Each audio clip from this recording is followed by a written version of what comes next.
Di kantor diberikan pangkat, jabatan, tapi dengan jabatan itu bertambah kesombongannya, bertambah ujubnya, merasa diri paling pintar, paling berjasa, paling berperan, tidak ingat Allah yang memberikan semua kemampuan, merasa dia punya jabatan itu atas kehebatan dirinya.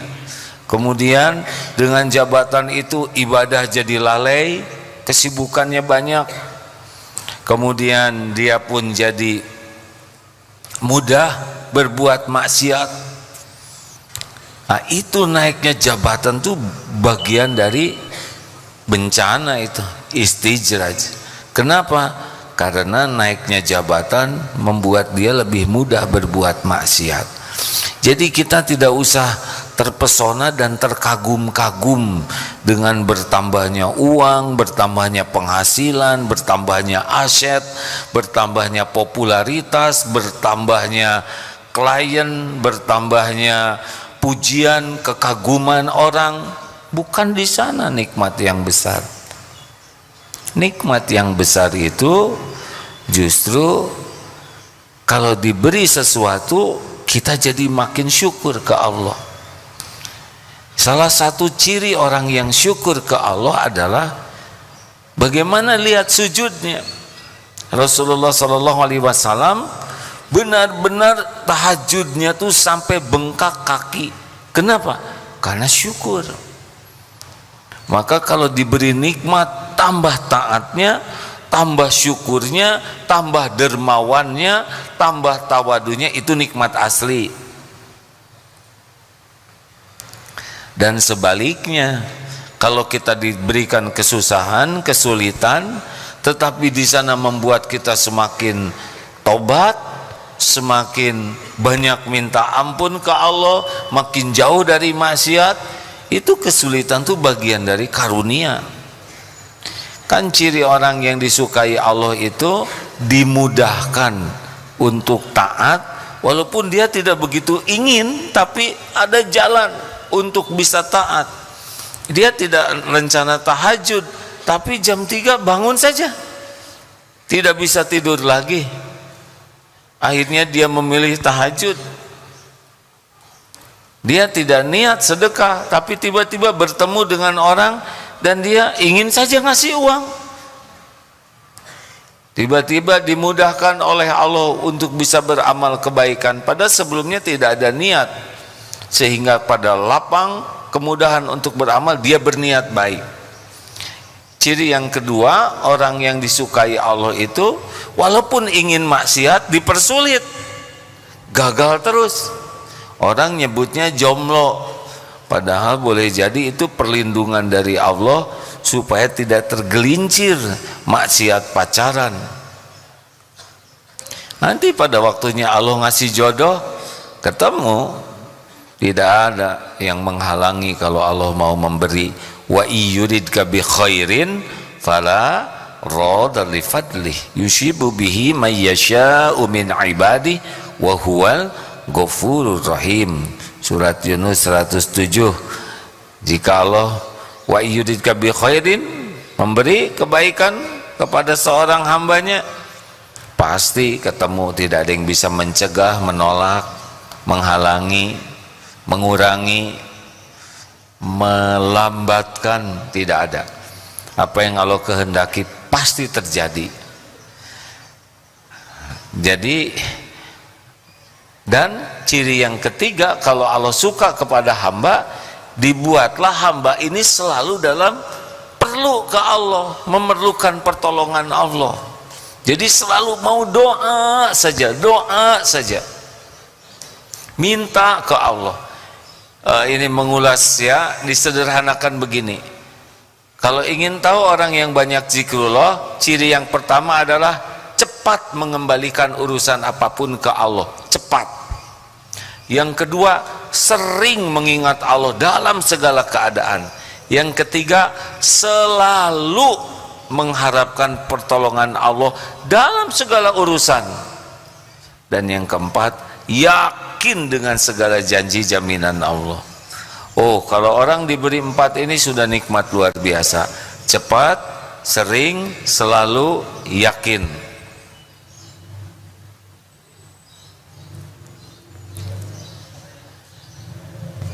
Nah, tapi orang yang kurang baik posisinya di sisi Allah, karena memang hati dan niatnya dia mau taat tuh susah, ada aja penghalangnya. Mau tahajud telat, bahkan bangunnya duha. Mau sedekah nggak jadi, kelewat kotak infaknya, dia lama ngeluarinnya tuh. Mau nolong orang, keburu ditolong oleh orang lain. Tapi kalau mau maksiat, lancar.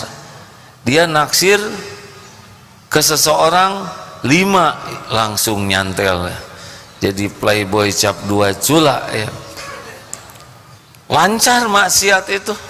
Rencana korupsi sedikit, malah gede hasilnya. Tidak layak punya jabatan, naik ke jabatan yang membuat dia jadi koruptor. Sebetulnya kontennya jelek-jelek aja, tapi viral. Dimudahkan oleh Allah maksiat. Dia bikin konten yang jelek, maksiat, dan viral itu. Jadi dosanya itu dipikul terus oleh dia. Dosa viral. Wah, bagaimana itu? Ngejar tobat dosa yang menyebar kemana-mana. Dan yang ketiga, orang yang tidak disukai Allah nggak suka berdoa. Tidak ada keperluan ke Allah tuh. Seakan-akan tanpa doa juga beres, tanpa doa aman, tanpa doa lancar, tanpa doa dapat. Itu salah satu orang yang tidak disukai Allah adalah jarang doa.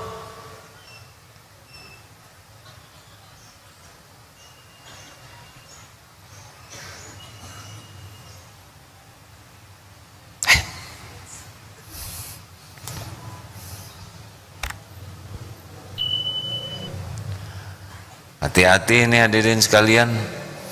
Perkara harta, gelar, pangkat, jabatan, kedudukan, popularitas, penampilan, itu mah sesuka Allah saja. Kasih. Penjahat, orang yang tidak beriman, yang ateis, yang membenci Allah juga diurus, dikasih itu oleh Allah. Makanya pertama kali kita harus berhenti menganggap kesuksesan itu hanya dengan casing duniawi.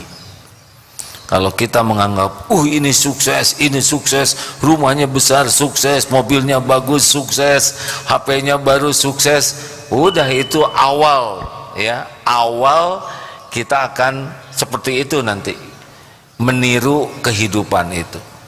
Kalau orang sudah menganggap duniawi sebagai tanda kesuksesan, maka kita akan mengejar itu. Padahal tidak ada dalam penjelasan Rasulullah SAW dan juga keterangan di Al-Quran, orang yang paling dicintai Allah itu adalah orang yang paling kaya, pejabat paling tinggi. Tidak ada itu, Pak. Orang yang paling ngetop itu yang surganya tertinggi, orang yang viral yang banyak itu, yang subscribersnya banyak itu paling cemerlang di sisi Allah. Yang paling ganteng itu surganya tertinggi. Gak ada sama sekali. Yang ada adalah inna akramakum indallahi atqakum. Sesungguhnya orang yang paling mulia di antaramu di sisi Allah adalah yang paling takwa, yang hatinya paling yakin, yang paling patuh dan paling pasrah. Yakin, patuh, pasrah. Loh, kok ada pasrahnya? Iya, karena innallaha yuhibbul mutawakkilin. Sesungguhnya Allah mencintai orang yang takwa, tawakal, maaf ya. Fa idza azamta fatawakkal 'alallah, innallaha yuhibbul mutawakkilin. Ini bagian pelajaran nanti malam sebetulnya ya. Bagaimana tawakal itu makin pasrah ke Allah tuh makin dicintai itu oleh Allah. Dan Allah yang nyuruh, pasrahlah kepadaku, aku cintai dirimu. Makanya setan itu kan tidak sanggup memperdaya orang yang tawakal.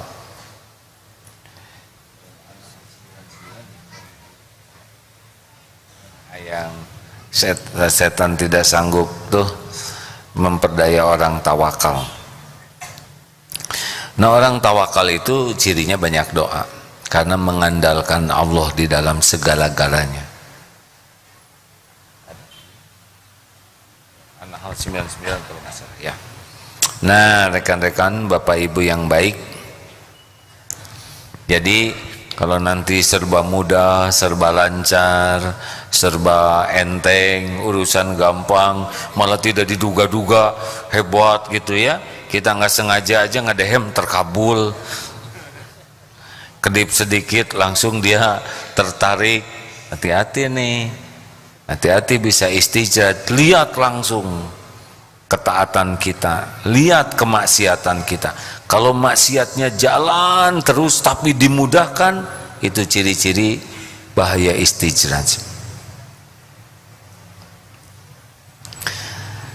Ya, mudah-mudahan kita termasuk orang yang waspada terhadap.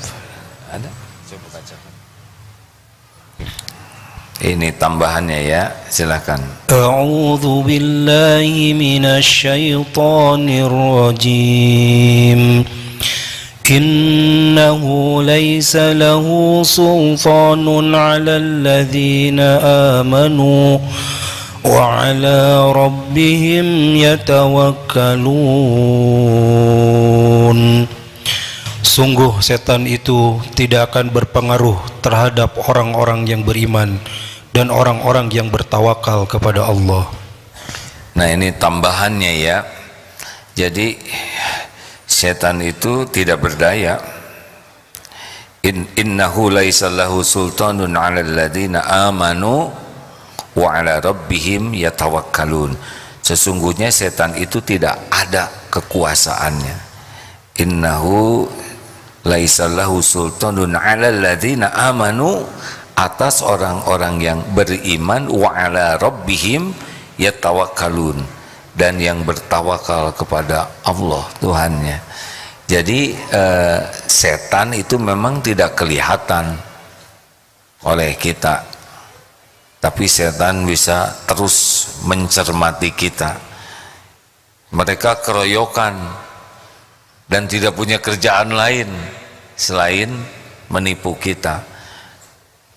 Kalau ada anjing menggonggong, besar anjingnya, daripada kita berantem dengan anjing, mendingan kita teriak, panggil yang punyanya. Benar? Lebih aman.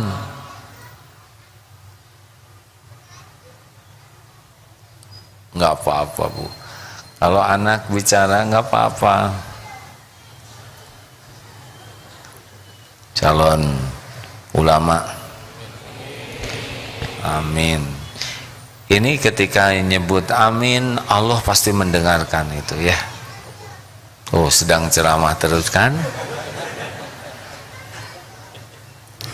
Jadi Bapak Ibu, pertama kita waspada ya, kalau terus kemudahan-kemudahan jangan GR, karena ini bisa nikmat, bisa istijraj. Caranya lihat kemaksiatan yang kita lakukan, apakah sholat kita jadi lebih baik, sujud kita lebih banyak dan lebih panjang, terutama waktu tahajud. Apakah tahajud kita makin jarang, makin dikit, dari 11 turun ke 4, turun lagi nanti witir 3, turun ke witir 1, lama-lama hilang. Itu sudah mulai rugi tuh. Yang biasa bangun setengah 3 jadi jam 3, kemudian setengah 4, 4 kurang seperempat, itu sudah mulai musibah. Padahal makin banyak karunia dunia tampaknya. makin ngetop, makin banyak kunjungan tamu, bisnis makin bagus, klien makin melimpah, tapi sholat makin rusak. Yang biasa sholat jamaah ke masjid, biasa saf pertama turun jadi saf kedua, ketiga, lama-lama di dekat pintu, lama-lama dekat sendal dia, karena tidak mau telat 2 kali. Kalau datang telat pulang pengen duluan. Yang biasanya habis sholat zikir, lama-lama jadi HP zikirnya ya. Habis sholat buka HP langsung lihat begini, seakan-akan penting semua harus dijawab seketika. Yang biasa habis sholat kemudian fardhu sholat rawatib, lama-lama ada aja urusan yang membuat dia pengen keluar dari masjid cepat. Padahal kalaupun dia sholat tidak ada masalah bagi yang lain, tapi seakan-akan ada yang harus diselesaikan segera, harus keluar, padahal di luar juga nggak ngapa-ngapain. Nah, ini sudah ciri-ciri nih. Yang biasa datang ke majelis ilmu kuat, lama-lama ganti ke Zoom. Zoom yang biasanya on cam, lama-lama kamera dimatiin ya, udah sambil ngerjain yang lain. Sudah dijauhkan dari ilmu. Bapak Ibu tahu kan, tipu daya pertama setan kepada manusia itu adalah dijauhkan dari senang belajar agama. Makanya nanti ciri istrijat itu waktu belajar agama itu jadi makin dikit, makin sedikit. Nah, kalau orang sudah tidak belajar agama dengan sungguh-sungguh, maka tingkat keimanannya juga tidak bisa naik. Kalau yakin ke Allah sudah kurang, ya sudah dimakan teruslah oleh setan.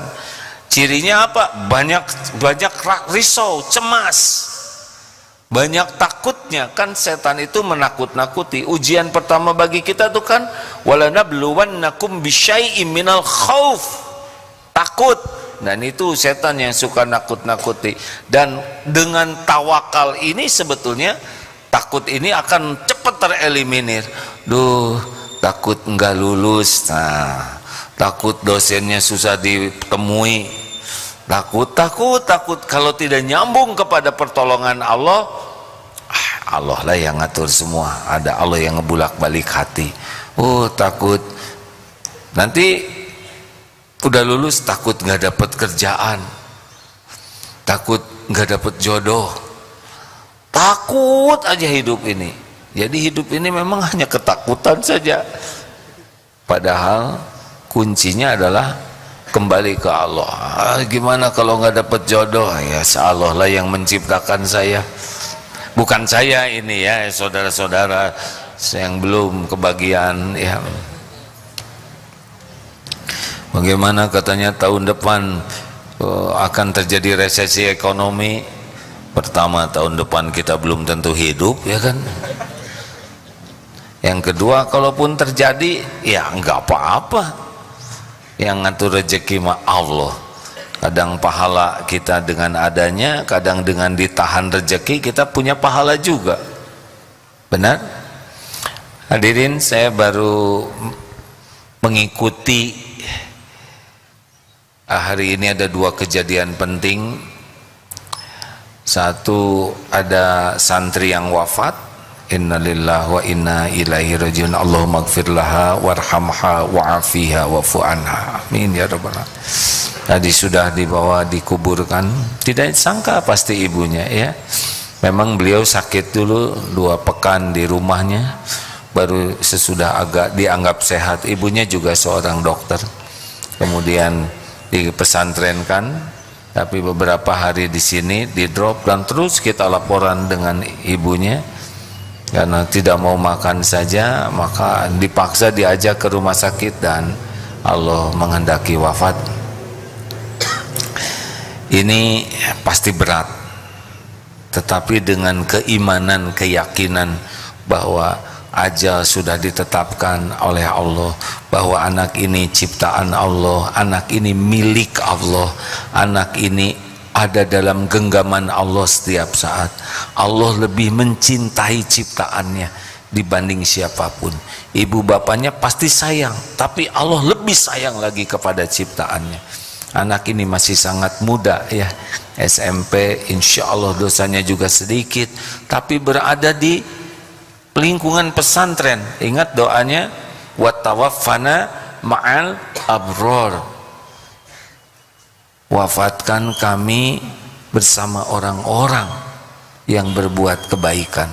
Insya Allah di pesantren kebaikannya mencari ilmu sama-sama, ibadah sama-sama, menyebut nama Allah sama-sama, munajat sama-sama, meninggal bersama orang-orang yang berbuat kebaikan. Itu kunci. Karena ada yang meninggal di lingkungan yang tidak baik juga, nauzubillahi min dzalik. Nah, semoga beliau wafat dalam keadaan mencari ilmu. Ini sebuah wafat yang sangat baik. Toh ada sakit, sakit itu penggugur dosa. Waktunya sudah tetap, jam sekian itu akan dicabut nyawa oleh malaikat maut atas perintah Allah, syariatnya lewat sakit. Nah, tanpa ingat ke Allah pasti berat. Ingat ke Allah berat juga, tapi diringankan oleh Allah. Di sana tadi ada 160 rombongan saudara-saudara kita yang diberikan kekhususan dengan keluarganya tadi itu, yang tidak mendengar, tunarungu, ada yang tidak melihat, ada juga yang tidak yang apa namanya ya, tunadaksa, yang tidak bisa bergerak, di kursi roda banyak tadi, dan dengan keluarganya rekreasi ke zoo itu. Saya melihat itu, aduh masya Allah, subhanallah. Ada yang berbaring tidak berdaya, ada yang kepalanya kecil sehingga bingung, ada yang masih kecil, ada yang sudah 27 tahun, ada yang kembar, dua-duanya memiliki kekhususan. Ada yang tubuhnya mudah patah, bergerak sedikit patah, kesini patah, ya, diangkat patah. Sepertinya menurut pandangan duniawi, ini sebuah musibah besar. Tapi dengan pandangan iman beda. Ini semua anak-anak itu adalah ciptaan Allah dan sempurna menurut ilmu Allah. Mungkin kita menyebutnya cacat karena kita tidak mengerti tentang kemahasempurnaan perencanaan Allah. Memang gampang membuat manusia yang demikian lebih rumit lagi. Wallahu alam ya, karena saya tidak mengerti banyak. Tetapi dalam keadaan segala terbatas, jantung berdetak, ginjal semua masih berperan. Padahal misalkan kemampuan berpikirnya terbatas, tapi Allah cukupi rezekinya. Ada yang jaga, dia tidak bisa jalan, ada yang mendorong. Ada yang tidak bisa bergerak, ada yang memangku. Tidak bisa makan, ada yang nyuapin.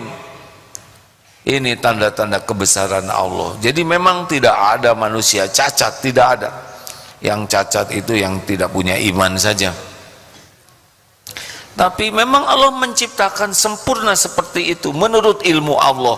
Dan Allah punya perhitungan sendiri terhadap anak ini, ya, terhadap ibunya, bapaknya, lelahnya, belum lagi diejek orang, dipandang sinis, dihina, itu semuanya dihitung sempurna oleh Allah. Gugur dosanya, berat mangku anak, belum cari uangnya susah, biaya sekolahnya mahal, ngangkatnya berat. Masya Allah, itu kalau lihat perhitungan Allah, bagaimana Allah menghapuskan dosa, mengangkat derajat, memberikan pahala. Nanti di akhirat, nanti yaumal akhir, kita akan iri.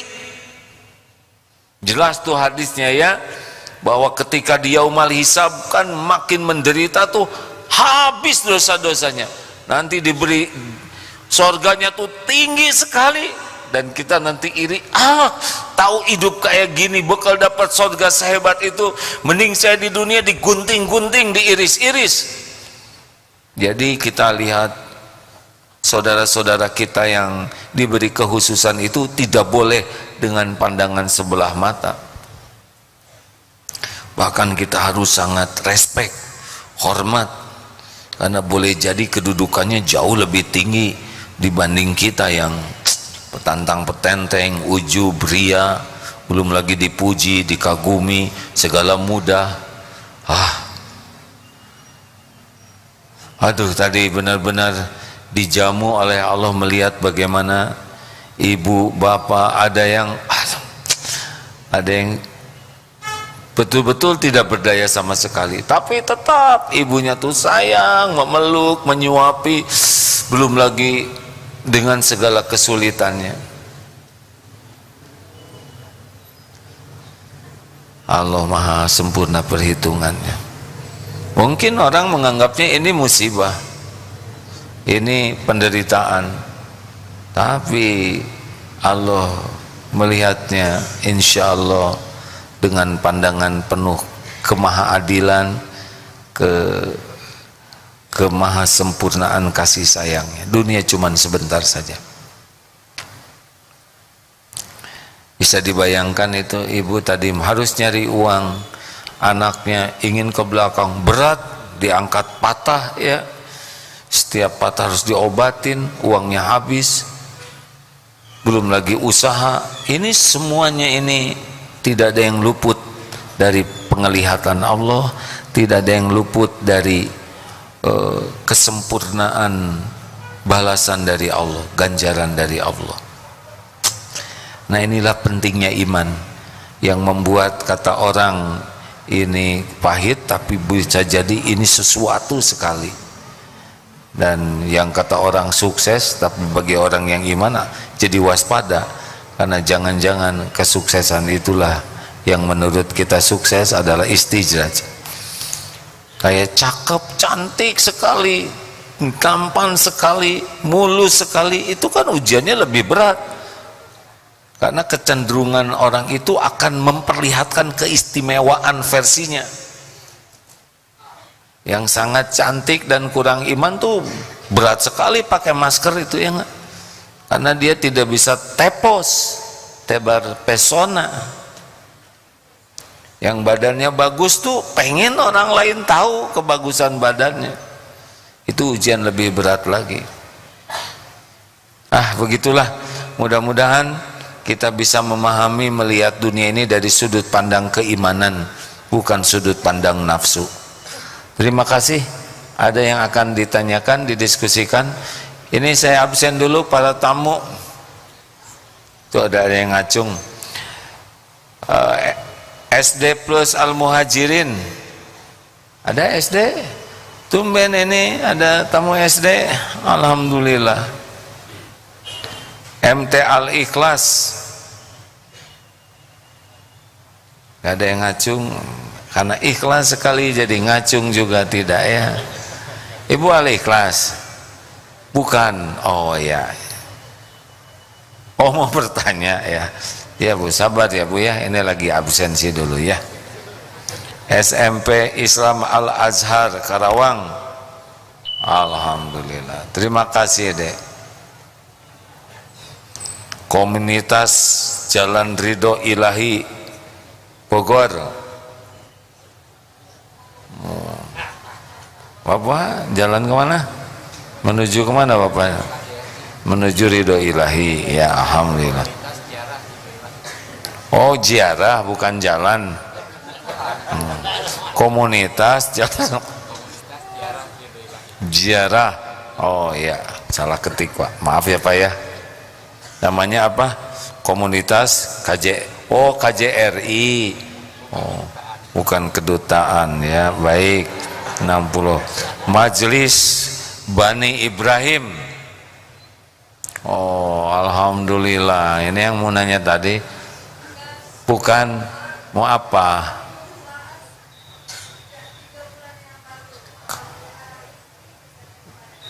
Oh, kami dukung AA 3 bulan yang lalu.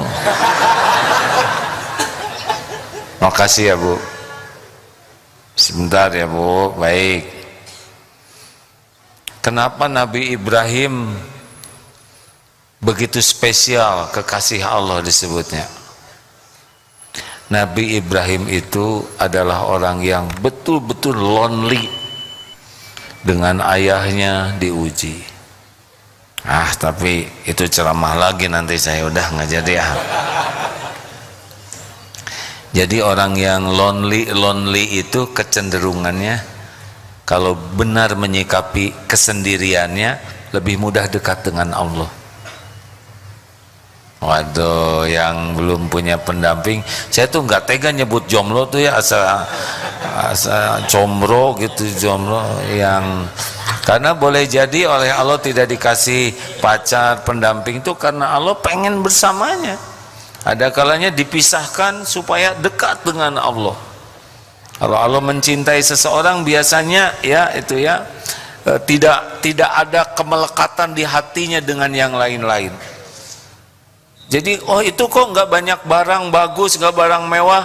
Setiap barang itu bisa melekat loh di hati kita. Ibu, mana yang lebih menggetarkan jiwa? Punya tas mahal atau kantong kresek? Kantong kresek katanya, salah pertanyaan. Ya terserah ibu lah. Ibu jawab apa aja, yang penting ibu bahagia, saya ikut bahagia lah. Emang pertanyaannya yang salah. Ya silakan, ada pertanyaan. Ya 1, 2, ya sebentar ya. Ada yang bisa bantu mikrofonnya? Kepada jamaah yang nanti memang akan berkunjung, memang yang paling pas itu jadinya harinya hari Kamis. Ya, Kamis ada 3 ceramah, malam Jumat, asar, malam Jumat, dan besok pagi ya kalau mau ke sini. Kalau hari Ahad harus berbagi dengan tempat-tempat yang lain, tapi bukan berarti tidak harus ke sini, ya silahkan saja. Tadi pagi saja 400 pagi, sekarang 329 tamunya yang terdaftar. Sebagian lagi adalah tamu yang tidak bukan tidak diundang. Bukan tidak dikehendaki, lebih zolim itu. Ya silakan Dek. Ya lanjut bicara. Ya silakan.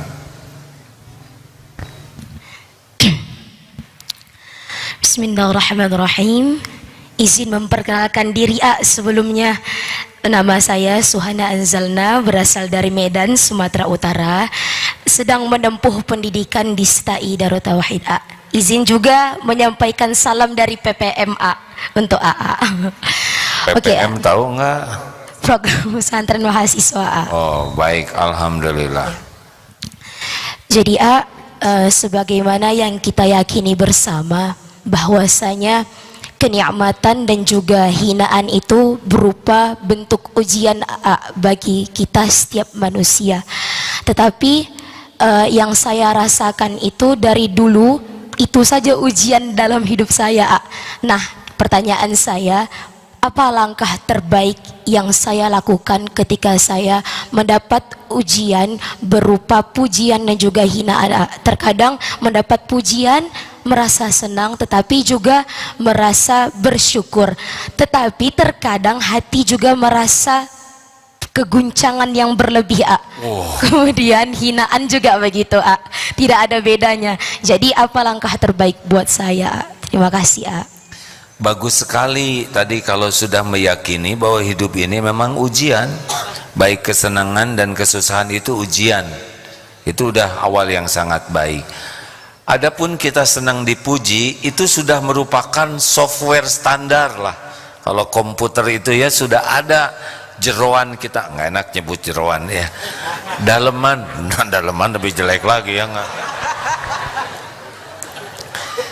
Allah ciptakan kita tuh senang dipuji. Mana yang lebih hebat, senang dikasih uang atau senang dipuji?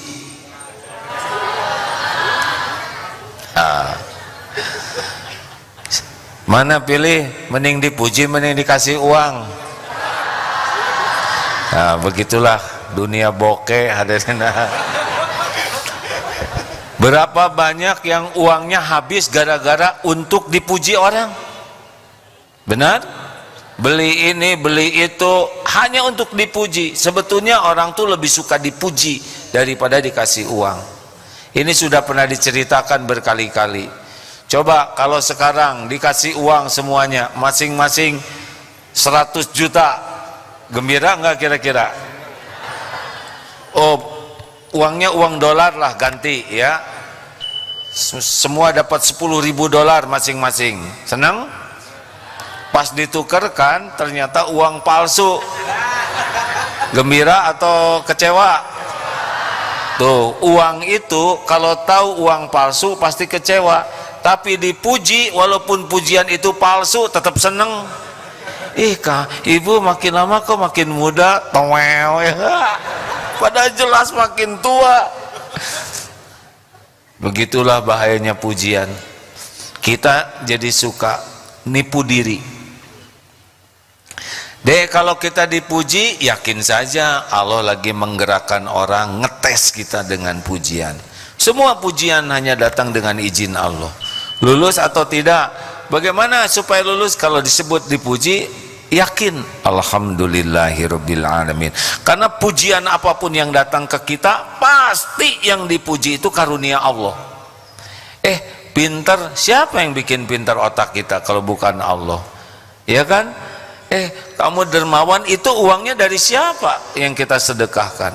Makanya kembalikan alhamdulillahirabbil alamin. Ada doa, kalau baik mudah-mudahan jadi amal, kalau memang pujian dia lebih jelek dari gimana teh, pokoknya saya lupa lagi lah ya, begitulah ya.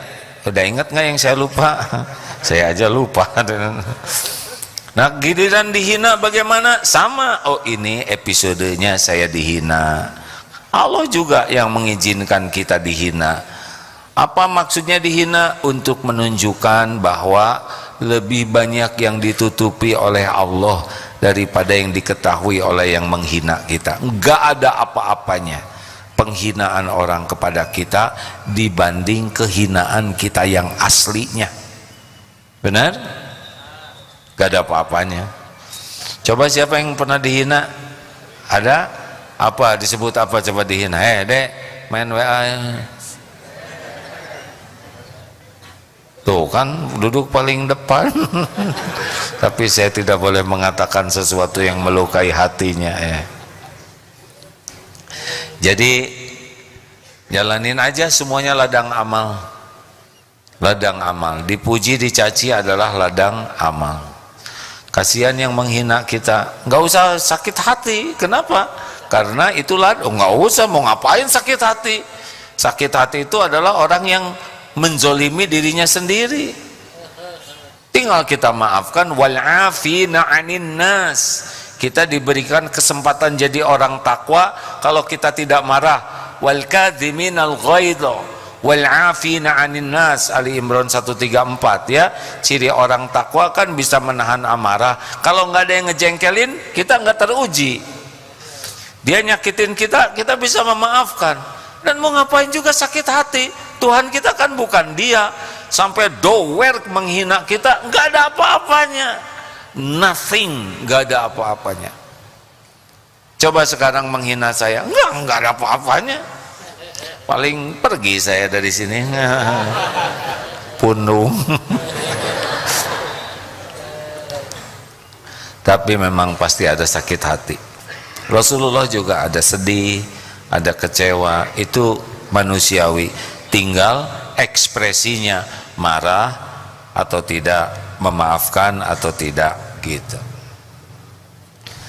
Lanjut, Bu, mangga. Assalamualaikum AA. Waalaikumsalam warahmatullahi wabarakatuh.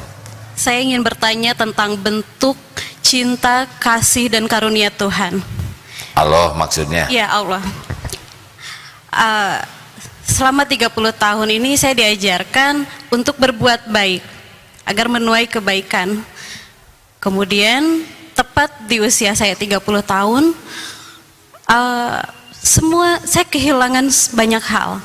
Pernikahan, usaha, waktu dengan anak-anak saya, semua diambil oleh Allah. Apakah itu bentuk cinta dari Tuhan? Allah. Ya, Allah kan Tuhan saya. Ya, mohon maaf apabila apa yang tidak diambil oleh Allah? Masih diberi nikmat Islam? Ya. Masih? Masih. Masih beriman? Masih. Masih bisa berpikir? Iya. Masih sehat? Masih. Masih ada rezeki yang lain? Masih. Masih punya kawan? Ada. Masih bisa bicara? Masih. Masih bisa sujud? Ya. Carilah nikmat-nikmat lain yang tidak diambil oleh Allah. Jangan fokus kepada yang sedang diambil sebentar, ya. Kemudian kita pikirkan, tafakuri, karena wama asobakum min musibatin fabima kasabat aidikum, surat Asy-Syura ayat 30. Kepahitan apapun, musibah apapun adalah diundang oleh tangan kita sendiri.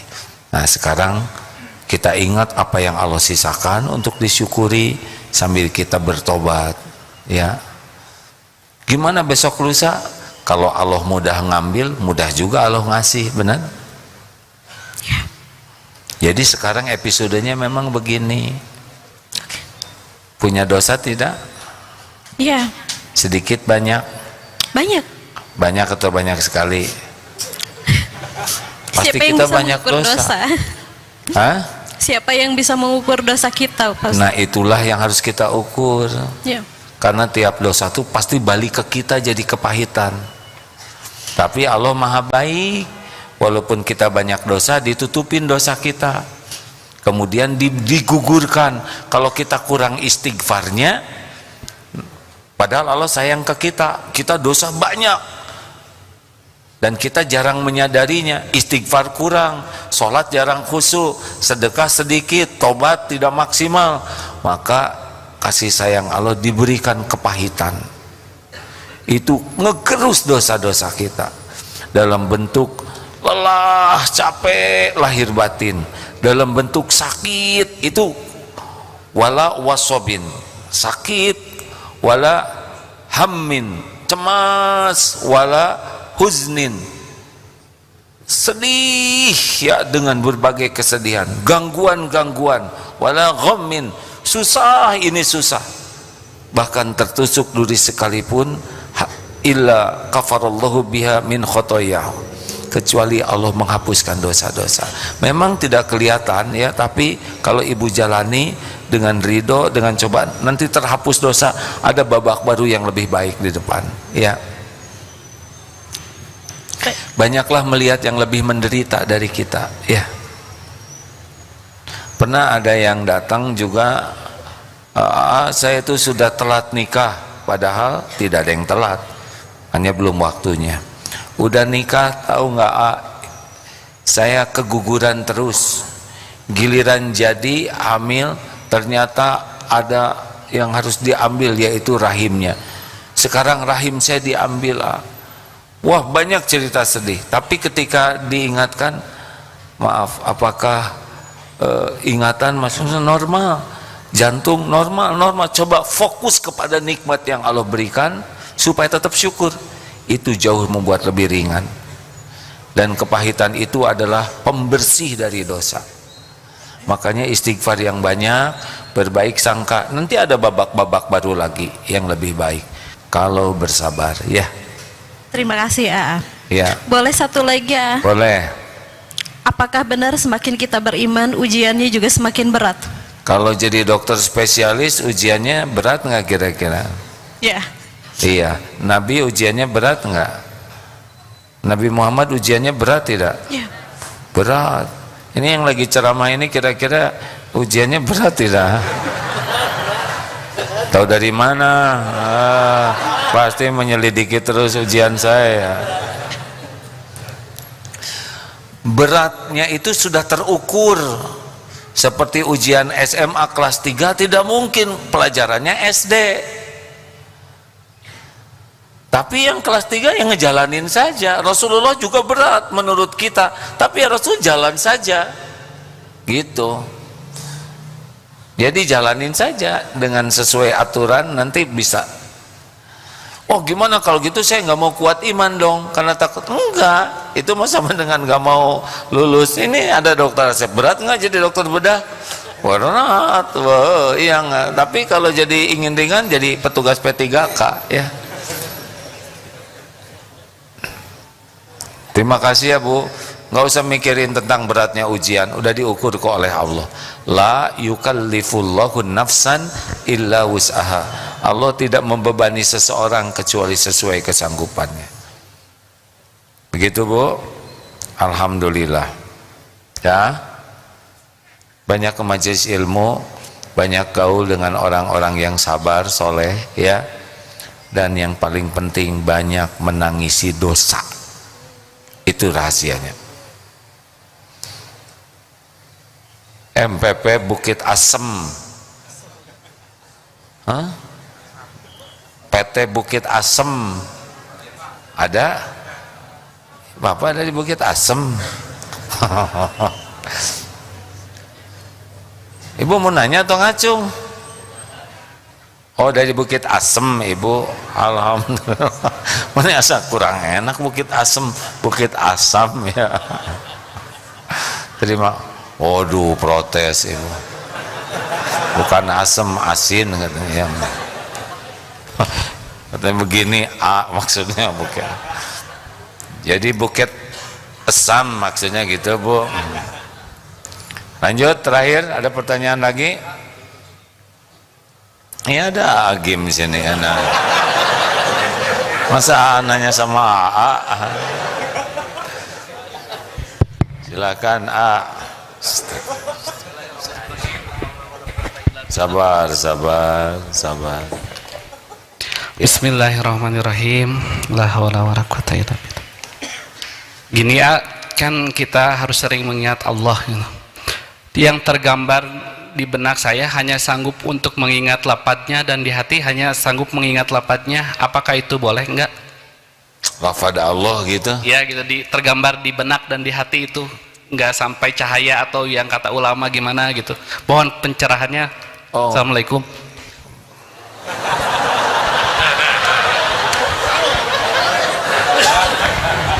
Kenapa rusuh-rusuh amat? Allah Subhanahu wa ta'ala laisa kamislihi syai'un, tidak menyerupai dan tidak diserupai apapun. Apakah mungkin kita meyakini sesuatu yang tidak kelihatan? Mungkin tidak.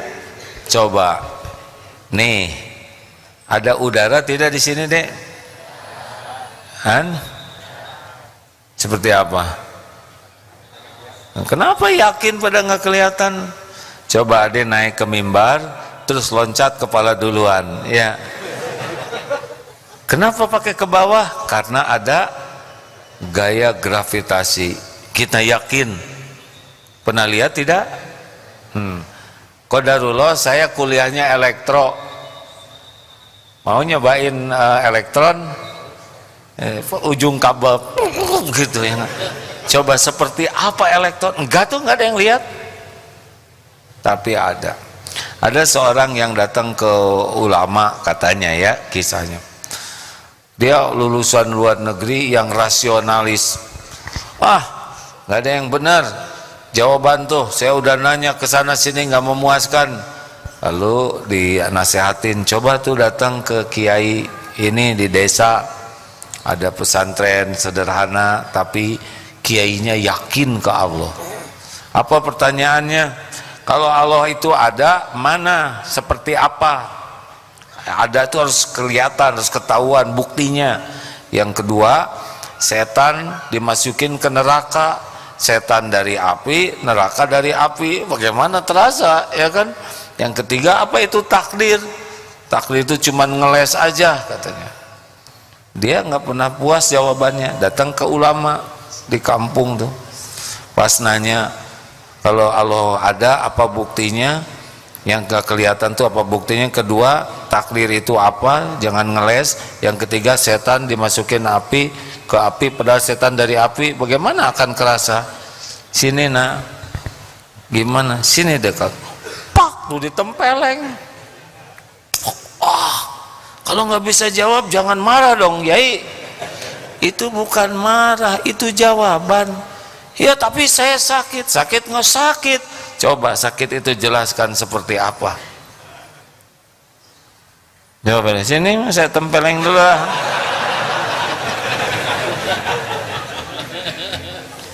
Sakit ada tapi nggak bisa digambarkan, ya kan? Jadi tidak setiap yang ada itu harus tergambar. Yang kedua, ada rencana hari ini ditempeleng. Oh enggak, saya enggak tahu. Nah itu takdir yang nggak kepikir, nggak apa gaplok aja. Sakit enggak ini? Sakit. Ini apa? Kulit. Ini apa? Kulit. Kulit dengan kulit sakit, sakit ya. Ya udah, yai pulang gitu. Karena takut ditendang.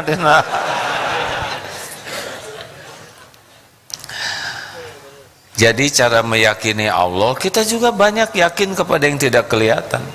Yakin saja, nanti ya kalau sudah tingkat yakinnya tinggi, sambil begini tuh yakin Allah sedang menyimak, mendengarkan, melihat, malaikat juga hadir. Di sini ada yang sedang mencatat, nggak lihat nih. Makanya orang takwa tuh amanu, yang pertama beriman kepada yang goib. Nah, diantaranya ini kan nggak kelihatan malaikat. Ini ada malaikat bersama kita ini. Masya Allah. Terakhir, ada lagi yang mau nanya? Ini depan. Dua sama ya. Bismillah. Assalamualaikum warahmatullahi wabarakatuh. Alhamdulillah. Bukan kebetulan, saya sebagai guru. Kebetulan? Kenyataan. Atau kenyataan? Kenyataan. Oh iya iya. Sebagai guru. Kalau kebetulan tiba-tiba aja gitu ya. Saya sebagai guru TK. Guru TK. Guru TK. Dan ide kekreatifan itu bukan terkadang, sering ketika pas lagi sholat. Oh, jadi ide kreatif untuk ngajar itu pas lagi sholat. Lagi sholat. Nah terkadang aktivitas itu ditaparkuri dulu, gak direalisasikan, dikhawatirkan istirahat itu. Ketika padahal menurut versi saya itu benar gitu. Oh itu ada ide bagus nih, nanti diamalkan di kelas. Tapi pas ide jadi pas lagi sholat, nah itu ditapakuri dulu terus baiknya seperti apa. Terima kasih Ustaz. Jadi lagi sholat tuh banyak ide gitu. Memang keunggulan sholat kita itu ya, yang nggak harus diingat-ingat waktu sholat. Justru yang harus diingat nggak ingat. Kan sholat itu aqimis sholat li zikri. Tegakkanlah sholat untuk mengingatku, mengingat Allah. Hasilnya justru yang enggak. Kunci ketemu waktu sholat ya kan. Rencana nanti malam makan apa, lagi sholat. Dan yang paling bahaya itu kita tidak merasa bersalah. Makanya habis sholat itu disunahkannya istighfar, bukan alhamdulillah. Karena saking ngaconya sholat kita. Jadi boro-boro ngingetin hasil sholat tadi, Pak, istighfar Pak Guru. Habis suatu ide cemerlang dari Allah nih. Fatihah hilang. Ayo usahakan sholat kita bagus. Kalau sholat kita bagus, nanti urusan kita dibaguskan. Kan ada yang nanya, gimana orang Islam ini pagi-pagi bangun tidur ke masjid sholat, lagi senang-senang kerja ke masjid sholat, sore-sore sholat, maghrib ke masjid. Ini seperti nggak ada kerjaan, masjid lagi, pulang pergi masjid. Apalagi kemarin di Australia ya, itu kan ke masjid itu hampir semuanya pakai kendaraan. Mobil itu datang penuh waktu sholat, pergi lagi, nanti asar ngumpul lagi, subuh ngumpul. Bagi orang tuh aneh, ini ke orang Islam kerjanya apa? Karena memang kerjaan kita tuh sholat. Yang lain-lain itu ibadah juga di bawah sholat. Kan kita diciptakan itu untuk nunggu waktu sholat. Kita wa ma khalaqtul jinna wal insa illa liya'budun. Kita diciptakan tuh untuk ibadah ke Allah. Kalau sholat kita bagus, ini yang paling pokoknya sholat. Lalu di antara sholat itu ibadah juga. Ya udah kita mau ibadah. Perkara rezeki dan sebagainya nanti Allah akan jamin. Ini Imam Malik dengan Imam Syafi'i pernah bertukar pendapat, beda pikiran. Tapi beda pendapatnya orang berilmu mah nggak jadi bertengkar, malah jadi kebahagiaan bersama. Gurunya Imam Syafi'i ini berkeyakinan bahwa kita fokus kerjakan dengan baik apa yang Allah amanahkan, nanti rezeki datang ikut. Kalau muridnya Imam Syafi'i, kalau saya berpendapat kita harus jemput rezeki itu. Jatah udah ada, tapi kita jemput. Suatu saat, ini berbeda pendapat ya. Suatu saat ini Imam Syafi'i ini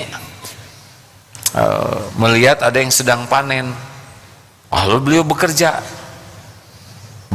ikut memanen. Hasilnya sesudah kerja diberikan anggur. Yakinlah, oh iya, saya bekerja, akhirnya saya ketemu dengan rezeki saya.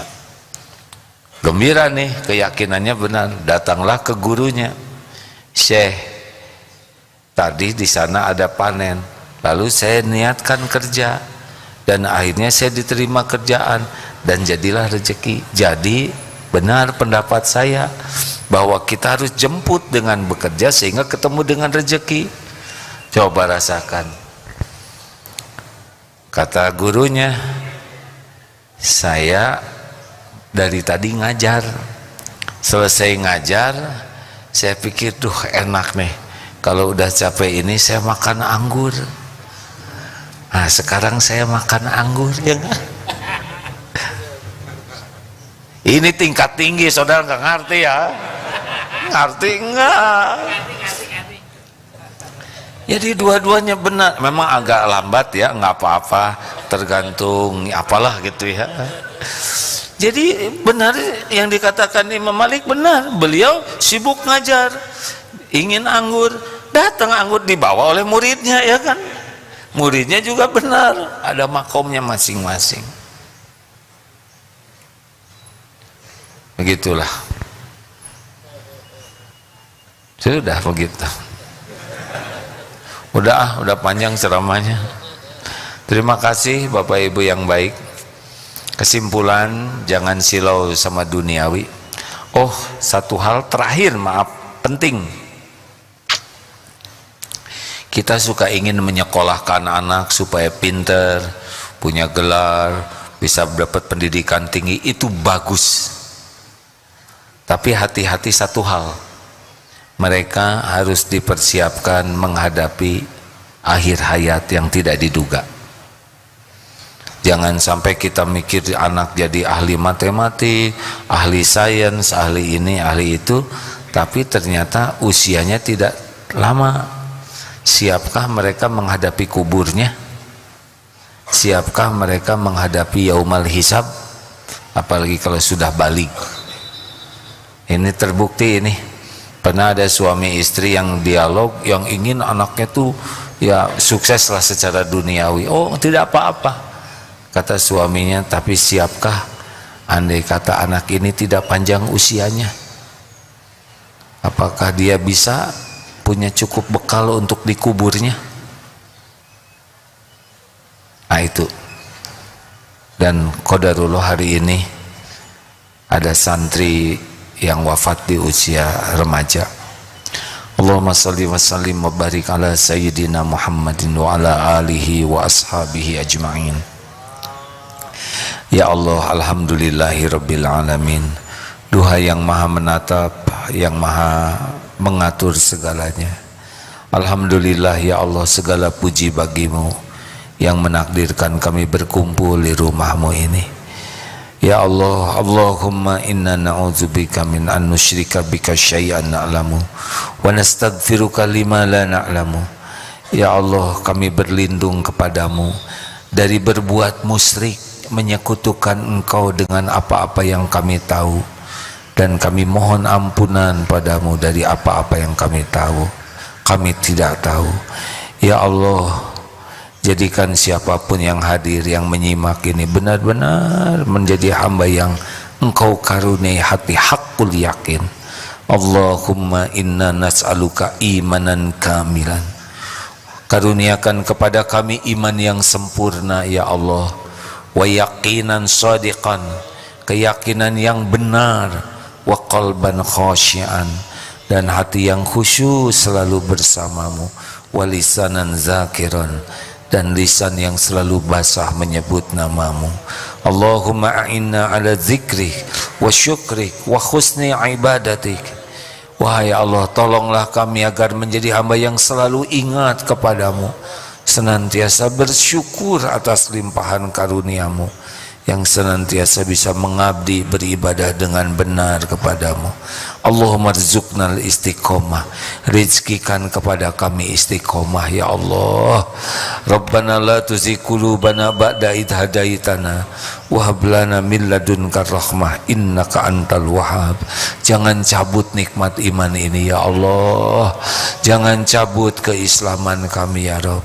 Rabbana atina fid dunya hasanah wa fil akhirati hasanah wa qina azabannar.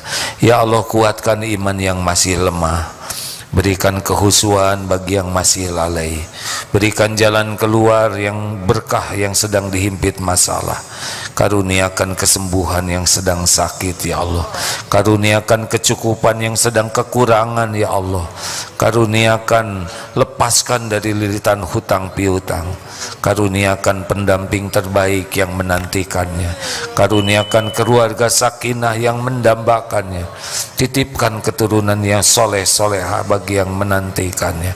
Rabbana taqabbal minna ya Allah, innaka antas samiul alim. Sallallahu alaihi sayyidina Muhammadin wa ala wassalam. Alhamdulillah.